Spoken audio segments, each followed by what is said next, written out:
Muy bien. Si yo les pudiera decir a vosotros en esta mañana que me describierais este cuadro, pues obviamente desde aquel lado, desde allí, podrían describir mejor las flores que los que están aquí, ¿cierto?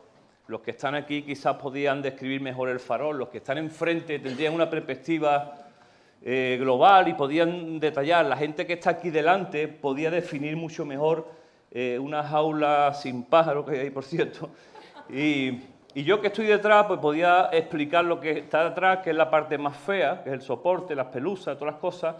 Entonces, fíjense, un mismo objeto o una misma exposición, como quieran decir, llamarlo, desde distintos puntos de vista nos da una imagen diferente. ¿Están de acuerdo? Pudiéramos cada uno de nosotros hacer una descripción de esto. Y si yo les preguntara a cada uno de los que están aquí, pudiéramos hacer una encuesta rápida, preguntarles para quién es Jesús para cada uno de nosotros, muy posiblemente también pasaría como esta escena. Cada uno de nosotros tendríamos un punto de vista, ¿de acuerdo? De hecho, Jesús le preguntó en una ocasión a sus discípulos, ¿quién dice la gente que soy yo? Y la gente decía, un profeta, Elías, Jeremías. Y le preguntó a uno de ellos, le dijo, ¿y ustedes quién dice que soy yo?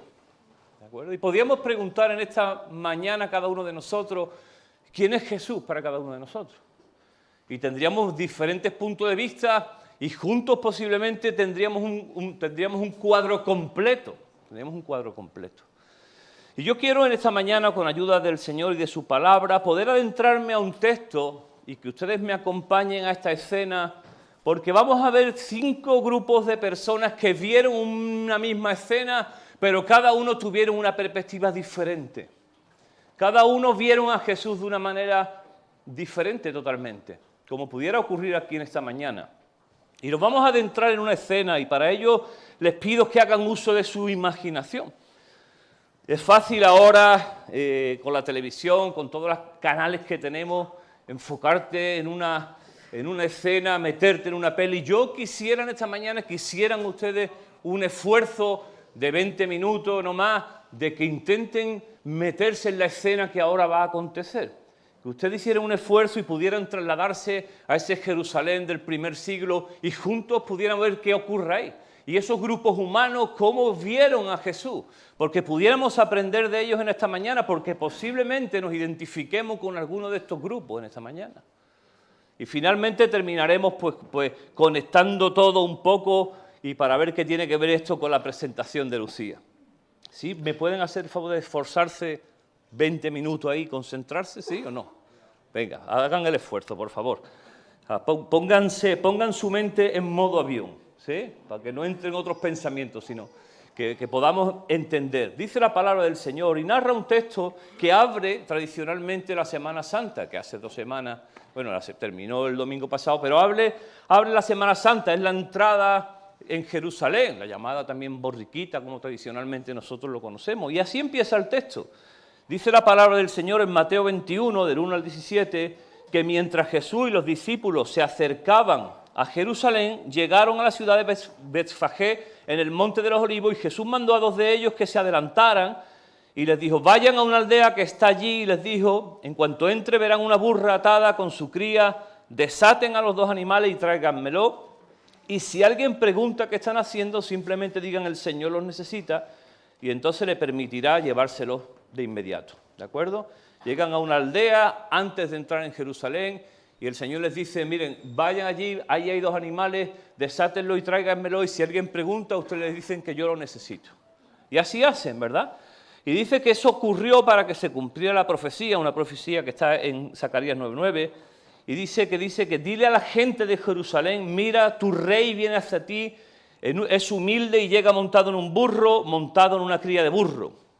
Fíjense, un rey que viene montado en un burro, es un poquito antagónico, no tiene mucho sentido. Los reyes normalmente van en corceles blancos, con una comitiva, y sin embargo este rey llega a Jerusalén, crea una expectativa, pero él viene marcando un perfil bajo en un burrito. Y así dijo la profecía de él y así se cumplió. Y dice que hicieron eso, llevaron el burro, pusieron sus prendas y Jesús se sentó allí. Y dice, de la multitud presente, la mayoría tendió sus prendas en el camino delante de él, y otros cortaban ramas de los árboles y extendiéndose sobre el camino. De ahí viene la tradición de las palmas, ¿verdad? Las palmas que se ponen en los balcones y las palmas que se llevan ese domingo, el domingo de Ramos, tiene que ver con esto, que la gente empezó a tomar ramos de los árboles, a tomar sus prendas, a ponerlas sobre el camino para que ese rey pasara por allí. Así que seguramente la fama de Jesús había llegado hacia ese lugar. Ya conocían, habían oído que este Jesús era alguien diferente, porque no cualquier persona toma un acto de adoración así. Yo entiendo también que muchos de ellos se dejaron llevar por la emoción, muchos de ellos vieron gente como ese dicho que dice, ¿dónde va la gente? ¿Dónde va Vicente? ¿No? ¿Dónde va la gente? Y muchos se sumaron a aquella algarabía porque, bueno, pasaba por allí alguien, ¿qué es lo que hay que hacer? Hay que hacer esto. Y muchos, por fijarse en lo que hacía, se sumergieron. Pero la palabra dice que había una multitud de gente que estaban adorando a Jesús. Y fíjate lo que decían, ¿verdad? Dice que decían, alaben, o hosana, también dice otra versión, alaben a Dios por el Hijo de David, bendiciones al que viene en el nombre del Señor. Estaban diciendo hosana, hosana que significa, traducido del hebreo al español, sálvanos, por favor, ven y sálvanos. Estaban diciendo aquella gente, ¿no? Dice que toda la ciudad de Jerusalén estaba alborotada a medida de que Jesús entraba. Pero fíjate qué curioso, ¿no? La ciudad estaba alborotada, estaban poniendo sus mantos allí, pero sin embargo se estaban preguntando, ¿quién es este? Estaban haciendo un acto de adoración, estaban sumándose a todo lo que estaba pasando, pero estaban poniendo las prendas allí, pero a su misma vez está diciendo, ¿qué estamos haciendo? ¿Quién es este? ¿Este quién es? No, pero oye, que viene por ahí, no, rápido, quítate el manto, ¿pero por qué? ¿Quién es este? No importa, ponlo ahí. Estaban sumando a lo que estaba pasando en aquel momento. Fíjate, decían, ¿quién es este? Las multitudes contestaban, es Jesús, el profeta de Nazaret, de Galilea.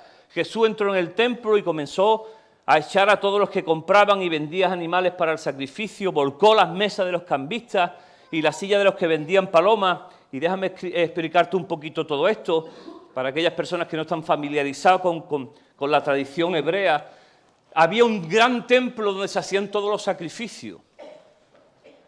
Porque había una ley que dictaminaba que si tú hacías una cosa tenías que matar cierto animal. Dependiendo del tipo de pecado, se mataba, se sacrificaba para el perdón de ese pecado ciertos animales. Sin embargo, el templo donde se hacía eso solamente se podía comprar con un tipo de moneda. Tú podías comprar esos animales con un tipo de moneda. Y se habían instalado allí unos cambistas que lo que hacía es que te cambiaban, pero con una comisión. Pero se había convertido en un negocio. Allí había gente beneficiándose de lo que estaba ocurriendo en el templo. Y Jesús ve aquella escena y dice, esto no puede ser. El templo y lo que está aquí definiéndose no tiene que ver con esto es un negocio. Y dice que empezó a volcar las mesas. En otra versión dice que cogió un látigo y empezó a tirar todo aquello, diciendo, habéis convertido la casa de mi padre, que es una casa de oración, en una cueva de ladrones. Y eso ocurrió, fíjense la controversia. Llega Jesús, se baja del burro, la gente pensaba que iba a dar un gran discurso y lo que hace el Señor es que tira todas aquellas mesas del templo. Dice que, además de eso, versículo 14, los ciegos y los cojos se acercaron a Jesús en el templo y dice la palabra que Él los sanó. Dice la palabra que los sacerdotes y los maestros de la ley religiosa que estaban allí en el templo, aquellos que eran los que guardaban la ley, aquellos que supuestamente eran los entendidos en las cosas de Dios, dice que estaban allí asombrados y estaban un poco diciendo qué raro es esto. Y dice que hasta los niños, escúchame, comienzan a gritar y empiezan a decir, hosana al Hijo de David. Dice que los líderes estaban indignados y le preguntaron a Jesús, ¿oye lo que dicen estos niños? Y Jesús le dijo, sí, claro, no han oído nunca que de la boca de los niños, de los bebés, el Señor perfeccionó la alabanza. En otras palabras, cuando estos niños se ponen aquí delante a adorar al Señor, lo más puro que hay entre nosotros. Así que vemos que hay varios grupos humanos aquí, como podemos definir, como hablamos en la presentación que os hice acerca del cuadro este. Aquí vamos a definir ahora esos 5 grupos humanos que vieron a Jesús desde una diferente perspectiva. Y como te digo, puede ser que en esta mañana nosotros estemos viendo a Jesús en nuestras vidas de diferente manera. Dice la palabra del Señor en un principio que había un montón de gente que al ver la algarabía se sumaron a la fiesta. ¿De acuerdo? Como te dije al principio, como te he dicho ahora, se preguntaban, ¿quién es este? Y ellos empezaron a decir, es un profeta más. Es uno más. No es el profeta, no es el Cristo, no es el que estamos esperando, es uno más. Y en aquel tiempo, precisamente en el Jerusalén de aquel tiempo, proliferaban un montón de gente que se autoerigía como profeta. Y muchos se levantaban y decían, yo soy el ungido, y venía con una doctrina, venía con un rollo. Si tú te pones ahora mismo en el YouTube y te pones a buscar religiones, historias, te darás cuenta que hay infinidad de gente que hoy se erige como profeta. Y para aquella gente, Jesús era uno más. Y quizás entre nosotros habrá personas que pensarán esto mismo. Porque si una cosa ha traído la globalización, es la cantidad de información a la que estamos sometidos y por tanto todo es relativo. Todo depende del cristal donde tú lo veas. Y quizás para algunos de nosotros aquí Jesús es uno más. Como pudiera ser Buda, como pudiera ser Mahoma, como pudiera ser el que sea. Así que hay un primer grupo humano que se suma a la algarabía, que se suma a la tradición de lo que está ocurriendo, pero para ellos Jesús es uno más, simplemente. No es el Mesías, es un profeta, dice la palabra. Decían ellos, ¿de acuerdo? Fíjate que este tipo de personas a la que habla son el tipo de personas que se deja de llevar por los vientos que soplen. Yo me acuerdo cuando era chavalito, no hace tanto de ello, aunque no lo parezca, pero yo me acuerdo que había un momento donde éramos punky, había que ser punky porque era lo último, punky. Entonces todo el mundo era punky, todo el mundo se ponía una cadena, un imperdible. Después salieron los mo, es que estoy hablando de cosas que ya han desaparecido. Los mo iban con unos abrigos largos, entonces decíamos, ostras, lo que mola es ser mo de esto, ¿sí? De otra cosa porque van más abrigaditos. Después, ahora vamos a ser heavy, las caninas, esto, y ya, lo último ya que a mí me tocó vivir era pijo. Y de heavy pasamos a pijo. Entonces, de los botines pasamos a los castellanos. Con una cebadura que te hacían los castellanos que te mataban, pero había que llevárselo porque era lo que se llevaba. Nos reímos, pero muchas veces también nuestras vidas van llevadas por los vientos que soplan. Y muchas veces estos vientos no son precisamente los que nos convienen. Y con tanta información con la que nosotros recibimos, es muy difícil mantenerse en tus valores y tus principios, porque los vientos te llevan para un lado y te llevan para otro. Y lo que hoy es moda, mañana pasa de moda. Y hay un estrés grandísimo en nuestros jóvenes y en nuestros adolescentes por intentar mantener el estándar que es imposible. Y de ahí viene la cantidad de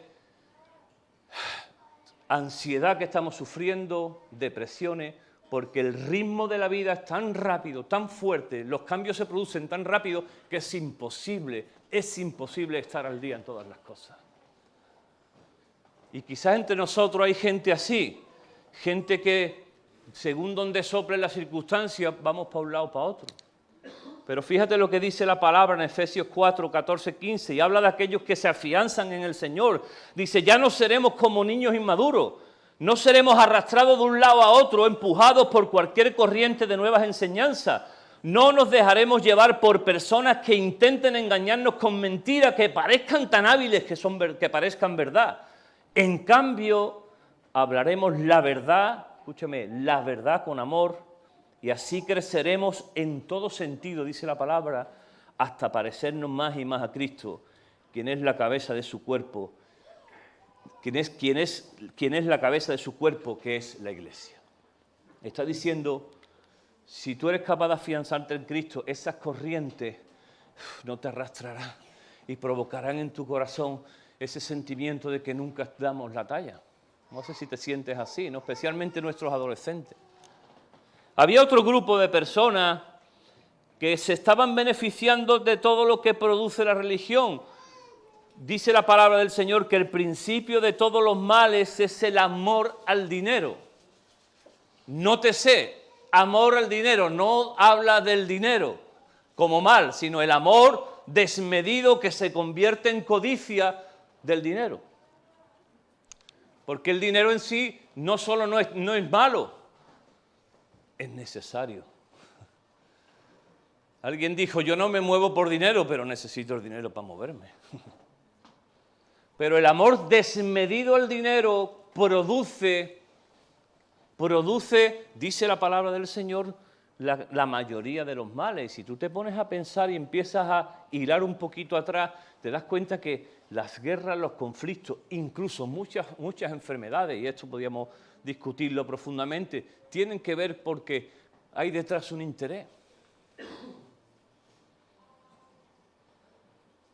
En todas las crisis que han habido en el mundo ha habido gente que se ha enriquecido y se ha hecho multimillonaria y muchos han muerto de hambre. Y ahí había un grupo de gente también que se estaba beneficiando en nombre de Dios. Estaban poniendo su corazón ante las cosas que en Dios. Estaban en el lugar correcto, estaban en el templo, estaban en un lugar maravilloso que era la casa de Dios. Que allí había oración, había adoración, había sacrificio, allí había una atmósfera. Estaban en el lugar correcto, pero su corazón estaba inclinado más al dinero que a Dios. Y quizás entre nosotros pudiera haber personas que estén inclinados su corazón más que a otras cosas. De tal modo que de esa abundancia del corazón realmente hablan nuestros hechos, nuestra boca.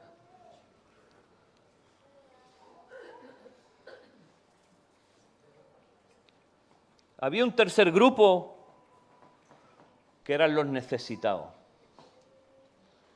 Aquellos que se acercaban a Jesús por sus necesidades. Dice que los cojos y los ciegos llegaron a ese lugar en ese momento y dice la palabra que fueron sanados. A Jesús lo perseguía una multitud por donde iba, porque donde el Señor iba, obviamente había milagros. Dios tocaba a la gente. Y puede ser que muchos de nosotros, de los que estamos aquí, entre ellos me hallo yo, hayamos llegado al Señor por una necesidad. Y eso es legítimo, no está mal. No quiero decir que esto está mal. Algunos llegamos por una crisis de un tipo, otros de otra, otros por una ansiedad, otros por un problema económico, otros llegaron por un problema matrimonial, otros llegamos por problemas con nuestros hijos, por una enfermedad. Hubo gente que llegó al Señor por adicciones, tuvieron una adicción fuertísima y fueron liberados por el Señor. Fíjate que allí en ese momento ese grupo humano estaba buscando de Dios sanidad y eso es legítimo. No te sientas mal por eso porque, como te digo, yo me hallo entre ellos. Ahora bien, dice la palabra también que en una ocasión 10 leprosos fueron a Jesús. La lepra era una enfermedad en aquel tiempo, hoy también sin remedio. Al punto que los leprosos no solamente se veían afectados en su cuerpo, sino que además en su corazón, en su sentimiento, puesto que, dado que era una enfermedad tan contagiosa, y acabamos de pasar una pandemia, ellos tenían que vivir a las afueras de la ciudad. Ellos eran los apestados. Entonces no solamente había una ruptura con su cuerpo, sino que había una ruptura con su entorno, con la sociedad.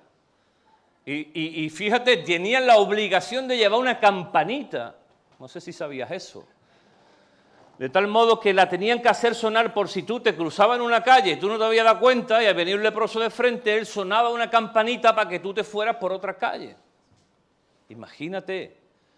No solamente sufrir en su vida que se te caiga la piel a trozos, sino que encima sufrir el rechazo, el dolor.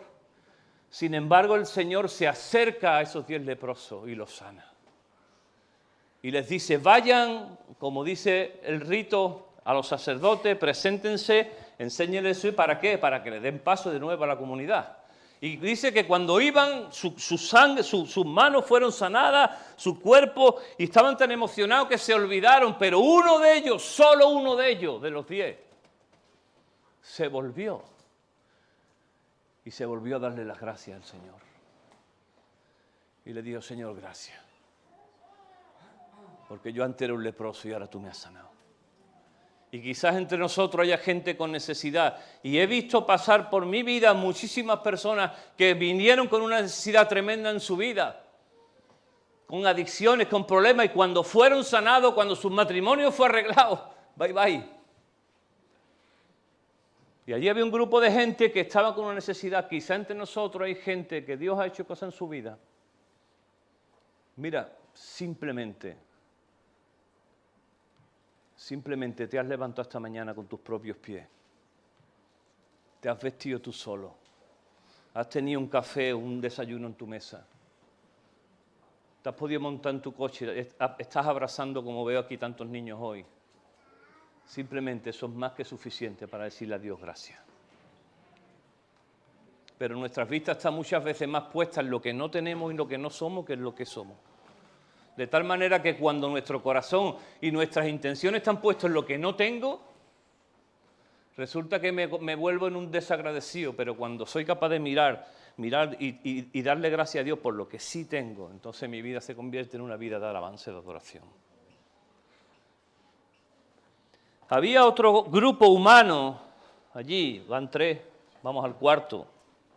Son 25, yo creo que para el almuerzo estaremos terminando. El cuarto era otro grupo de hombres que eran los religiosos de aquel tiempo, era la gente que entendían, entre comillas, las Escrituras y las debían de aplicar. Eran gente que estudiaba, era gente que sabía de todas estas cosas de Dios. Sin embargo, el Señor los mira y aquellos estaban asombrados y estaban escandalizados. En vez de estar asombrados en el buen sentido, estaban escandalizados.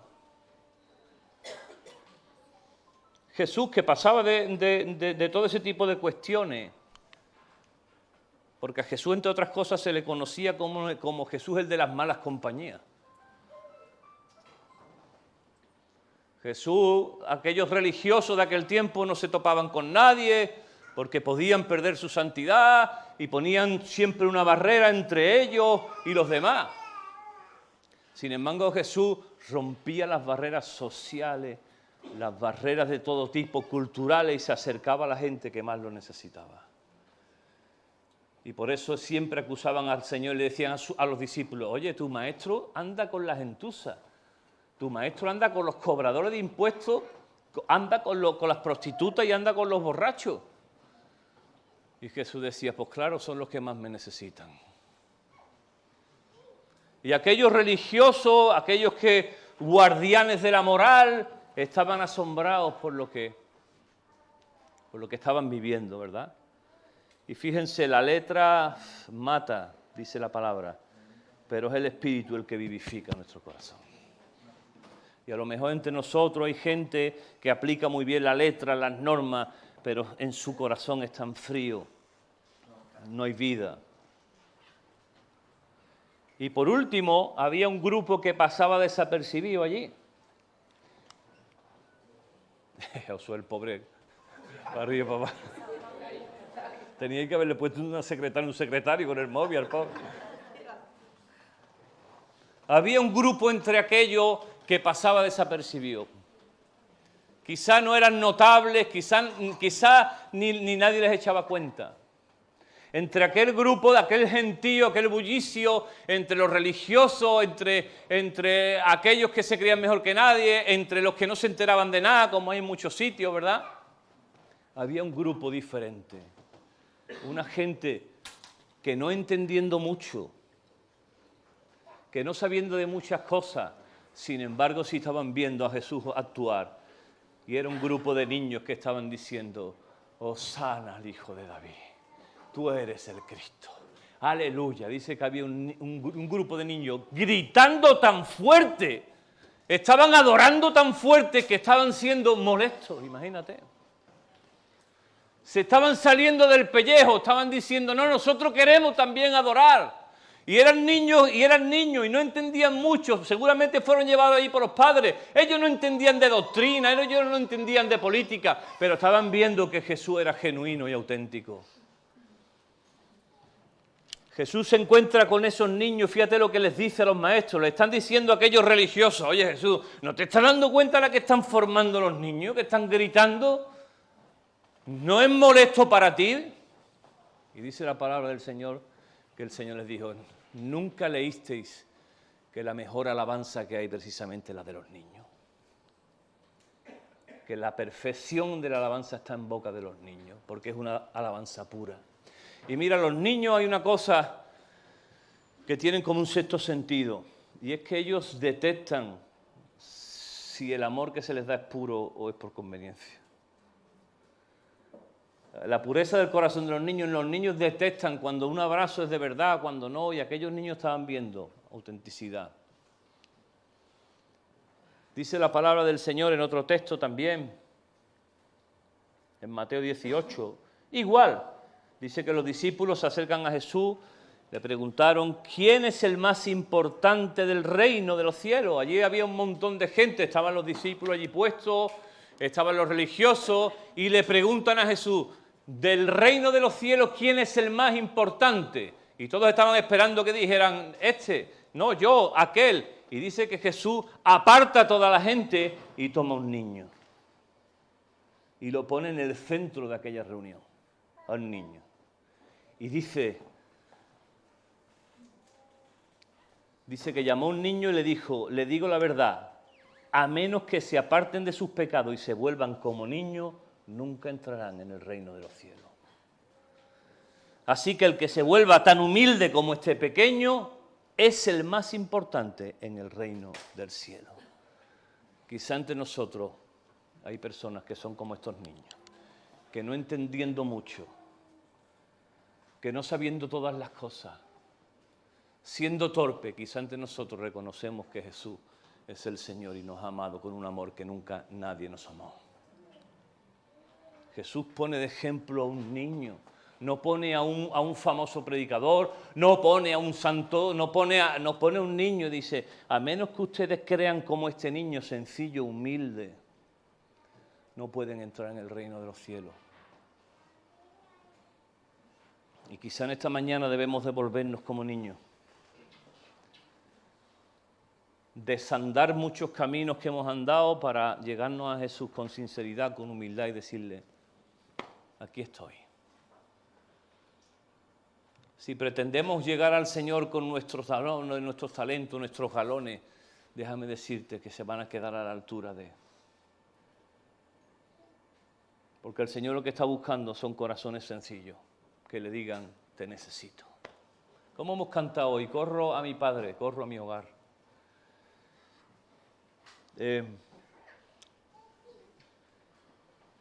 Los que somos padres y madres en esta mañana, imagínate que tu niño se acerca a ti nada más para pedir. Y dirá alguno, ese es el mío. Va, una bolita, papá, una bolita del bar. Y la saca tu 20 bolitas y todavía no ha salido la que él quiere. Pero tú imagínate que tu hijo o tu hija solamente se dirige a ti para pedirte una cosa, pero nunca se acerca a ti para decirte, papá, gracias, papá, te amo. Ese te amo te derrite el corazón, ¿sí? Lo que somos padres, ¿sí o no? Cuando los niños empiezan a hablar y comienzan a expresar eso que sienten en su corazón y dicen, te quiero, tu corazón se derrite. Y muchos nos acercamos solamente a Dios con una lista de la compra de todo lo que necesitamos y el Señor está deseoso de que simplemente le digamos, te quiero, te necesito. Eres lo más importante que me ha pasado. Y luego le pedimos, porque tenemos tantas necesidades. Así que fíjate en qué grupo pudieras encajar. El de los pidiones, el grupo de los religiosos que todo lo saben, el grupo de aquellos que no se enteraban de nada, que iban de un lado para otro según la corriente los llevara, quizás del grupo de los necesitados, no sé. Pero si yo pudiera, yo que tengo, y creo que todos tenemos al final un poco de todos los grupos, si pudiera quedarme en esta mañana con un grupo sería precisamente el de los niños. Porque esa genuinidad de corazón la perdemos conforme vamos pasando los años, es verdad, que nos hacemos, entre comillas, más sabios, pero también perdemos mucho de nuestra genuinidad y de la pureza de los niños. Y eso es lo que el Señor nos pide, ser como niños. Fíjate, no nos está pidiendo que vayamos para acá, que vayamos para allá, que seamos los perfectos, que cumplamos un montón de normas. No nos está pidiendo nada. Imagínate, el Señor está diciendo, no, si yo lo único que necesito de ti es que sea como un niño y me reconozca en tu corazón, punto. Y nosotros nos esforzamos en un montón de cuestiones para agradar a Dios, algunos hacemos penitencias, algunos... Y Dios dice, si no necesito eso, Jesús está diciendo, necesito simplemente que seas como un niño, como una niña. Y que te creas profundamente que te amo y que yo di mi vida por ti en una cruz como esta. Con que conozcas y con que te creas eso, para mí es más que suficiente para empezar a orar en tu corazón. Eso es lo que está pidiendo el Señor de nosotros. La historia de las religiones se fundamenta en un intento humano de llegar a Dios. La historia del Evangelio, que son buenas noticias, es que Dios se hace hombre para acercarse a nosotros.